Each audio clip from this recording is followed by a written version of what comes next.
Hola, a propósito de la discusión de la ley de amnistía, ya hicimos unas primeras observaciones puntuales, pero queríamos hacer algunas reflexiones directas que no observamos en el informe que nos pasara la comisión, que a propósito está haciendo toda esta discusión.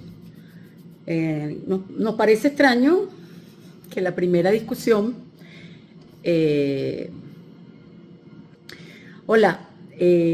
fíjense, nosotros hicimos unas primeras reflexiones sobre la ley de amnistía.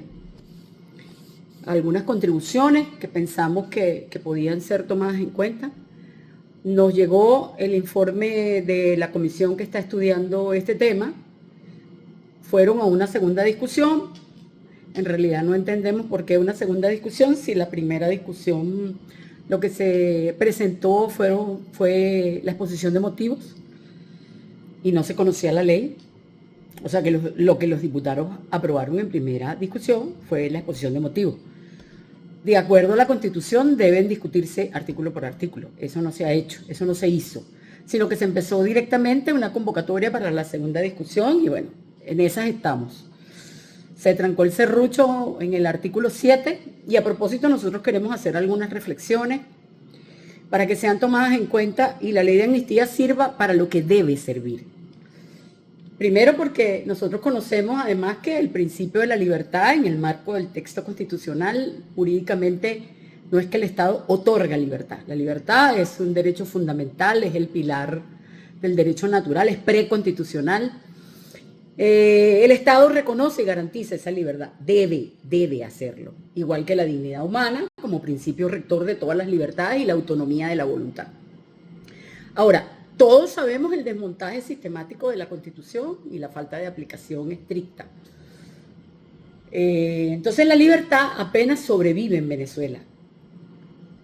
A veces es invocada inútilmente a través del cumplimiento de principios generales de derecho, como el principio de la legalidad, el respeto a los derechos humanos, y la equidad y la buena fe. Todo eso suena muy bonito, pero en la realidad todos sabemos que eso no está funcionando así. La práctica del día a día nos dice que es un sistema, lamentablemente, de justicia, un sistema de justicia en metástasis, porque no es un problema solamente de los juzgadores, es un problema de los fiscales, es un problema de los defensores. El sistema como tal, pues no funciona. Lo que se ha ocupado es de responder a los intereses de una casta en el poder, pero además de perseguir inocentes por razones políticas o por razones poco éticas, un sistema además judicial inmoral que responde a los vaivenes del partido de gobierno. Lamentablemente no tiene independencia, eso lo venimos diciendo desde mucho tiempo atrás. No es extraño al sistema venezolano, yo tengo 36 años de graduada y siempre fue así. En algunos lugares peor, en algunas épocas peor que otras. Bueno, esta época creo que ha sido la más la peor de todas, la más desastrosa de todas, la más catastrófica de todas. Entonces, por supuesto, ¿cómo vas a aplicar justicia si no hay autoridad moral, ni ética, ni idoneidad de los jueces o los fiscales o los defensores o los abogados que integran el sistema de justicia? Entonces, claro, por supuesto que es incomprensible que este sistema de justicia se haya prestado para, cumpliendo órdenes de arriba, aplicar selectivamente la justicia y ahora pretenda, a través de la ley de amnistía, de la propuesta de ley de amnistía, pasar por debajo de la mesa.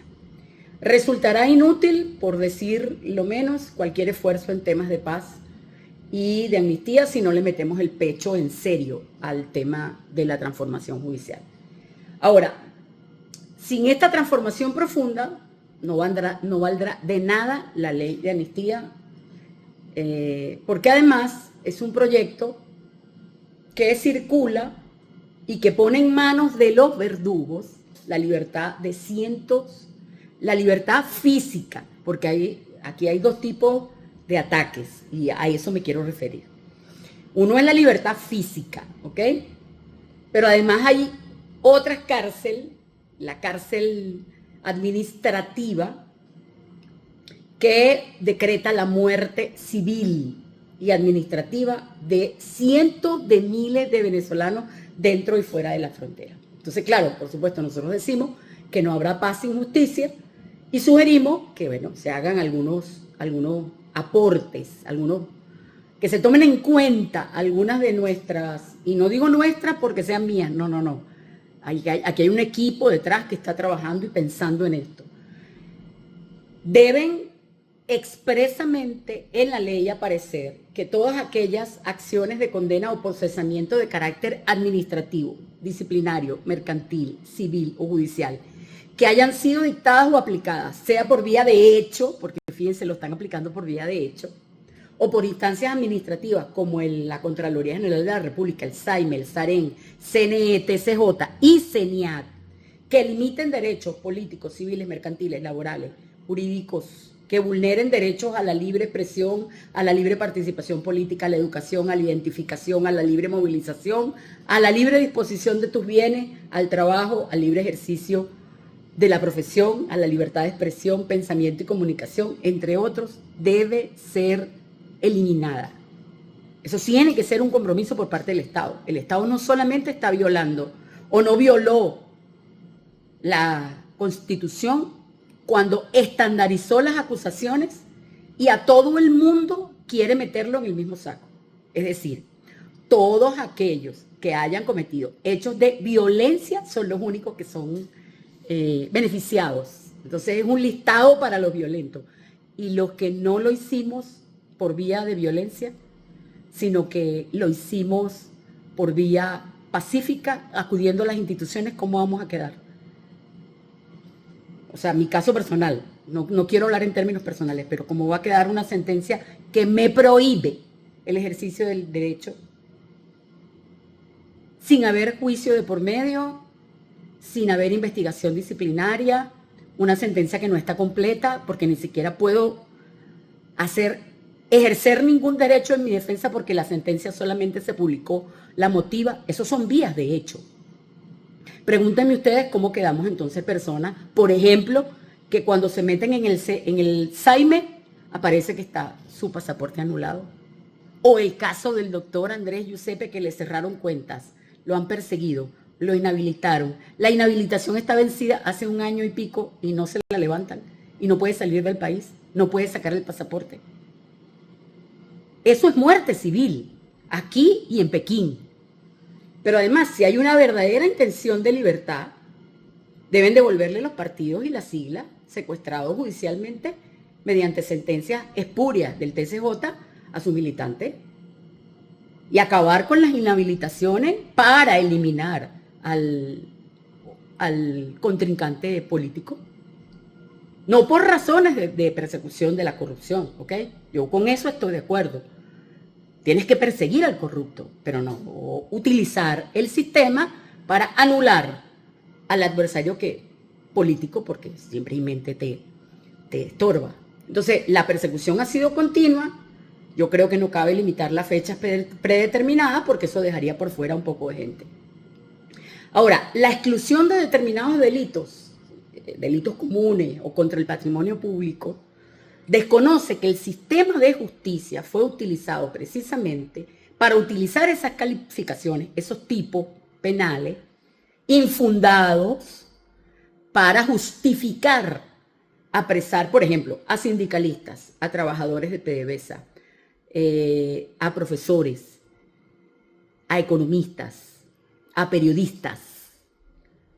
Entonces, por supuesto, ¿cómo van a quedar los casos de los militares, los campesinos, los luchadores de derechos humanos que han sido acusados por otros tipos penales y no en hechos de violencia? Sino que estás utilizando la ley penal del enemigo, toda una estrategia desarrollada al menos en 7 leyes, entre ellas la ley contra el odio y la ley Simón Bolívar, para anular al otro. ¿Cómo van a quedar? Explíquenmelo. O sea, van a dejar el cuerpo de leyes de la ley penal del enemigo que le aplicaban los nazis a sus conciudadanos, los van a dejar íntegros. No va a pasar nada con eso, siendo que esas leyes son inconstitucionales. El proceso de verificación y cabal cumplimiento de la ley no puede quedar solo en manos del Estado. Debe permitirse la participación de las víctimas, de los representantes, de sus representantes, de las ONG, de las escuelas de derecho, de los organismos internacionales de protección de derechos humanos. Yo no puedo dejar la verificación del cumplimiento de la ley de amnistía en manos de los verdugos que persiguieron, acosaron y encarcelaron a miles de venezolanos. Por eso la propuesta del doctor Arteaga tiene sentido. No pueden ser los mismos jueces que me acusaron de violencia, de terrorismo, de incitación al odio, de traición a la patria, de todo lo que les dio la gana, porque es un catálogo que le metieron a todo el mundo por igual, porque además ni siquiera individualizaron las penas de acuerdo a la situación, porque las responsabilidades penales son individuales, sino que estandarizaron las acusaciones. Eso lo hizo la Fiscalía. Entonces, esa misma Fiscalía es la que va a solicitar que ellos se equivocaron en un acto de contrición. Ustedes me disculpan, pero yo no puedo creer en eso. Por eso tienen que darse los tribunales ad hoc, los tribunales que fuera del sistema, de manera independiente, puedan ejecutar y revisar esos casos, porque ningún expediente de eso aguanta un protocolo técnico de una revisión mediante un protocolo técnico estandarizado de que se cumplieron el debido proceso, el derecho a la defensa, la presunción de inocencia, de que les permitieron tener su abogado. Nada de eso sucedió en casi todos los casos. Nosotros revisamos 51 casos. Cuando las madres nos buscaron, el Comité de Madres por la Verdad, nosotros asistimos para acompañarlas, un equipo de ONG, de personalidades que nos acercamos, entre ellas Enrique Márquez. Otra pregunta, ¿cómo queda Enrique Márquez? Si Enrique Márquez lo que hizo fue pedir resultados, como lo hice yo. O sea, ¿cómo quedamos nosotros que no somos violentos? Que no pedimos invasión. O sea, la ley es para los violentos, para los demás no. No tenemos derecho. Entonces, la mayor amenaza, por supuesto, es que personas como nosotras sigamos diciendo que el rey está desnudo. Bueno, tenemos que seguir diciendo que el rey está desnudo, lamentablemente. La ley de amnistía, tal y como se ha plantado, es una simple recreación del modelo de administración de las migajas de libertad, decimos nosotros. Eso no es. Eso no puede ser. No puede ser que la banalidad del mal, en lo que se ha convertido toda esta historia, en una lógica que pretende seguir amenazando y seguir excluyendo, nosotros permitamos que esa ley, que puede abrir espacio para la reconciliación, para el reconocimiento por parte del Estado de que violó derechos humanos, para la indemnización, para las garantías de no repetición, eso yo no lo veo en la ley. Yo no lo veo en la ley. ¿Saben? Entonces estoy sumamente preocupada porque es un registro para un sector que ellos dicen que es violento, que además debe ponerse a derecho. Es decir, debe admitir que cometió un delito. O sea, y sabemos que muchos de esos expedientes no están a derecho. Y les vuelvo a comentar, los 51 casos que las ONG hicieron censo. Miren, el 98% de los casos los habían agarrado en la calle, no estaban cometiendo hechos de violencia, menores de edad. El 70% eran menores de edad. Por eso intentamos nosotros un amparo ante el TCJ, que todavía está esperando que respondan, para que sepan. Estamos hablando del mes de agosto del año 2024. Y todavía no tenemos respuesta. Todavía no tienen respuesta las madres, no nosotros. Las madres. Nosotros lo que hicimos fue acompañarlas. Y hoy, entonces, quedan excluidos un poco de situaciones, vías de hecho, que simple y llanamente ellos quieren taparse los ojos y creen que eso no está sucediendo. Sí, está sucediendo. Y como está planteada, va a traer mayores diferencias y mayores problemas. Entonces, la recomendación es, bueno, miren, Hagan un acto de reflexión. Ustedes, diputados, que son los que tienen la obligación legal, porque la ley de amnistía es una propuesta según las atribuciones del Poder Legislativo. Lo propuso el Poder Ejecutivo, pero eso no significa que el Poder Legislativo deba ser un convidado de piedra, como hicieron con la ley orgánica de hidrocarburos, que lo que hicieron fue levantar la mano para acabar con la soberanía nacional. O sea, piensen un poco en cómo van a trascender, piensen un poco en qué país le van a dejar a sus hijos y a sus nietos y a su familia. ¿Ok? Saludos, un abrazo.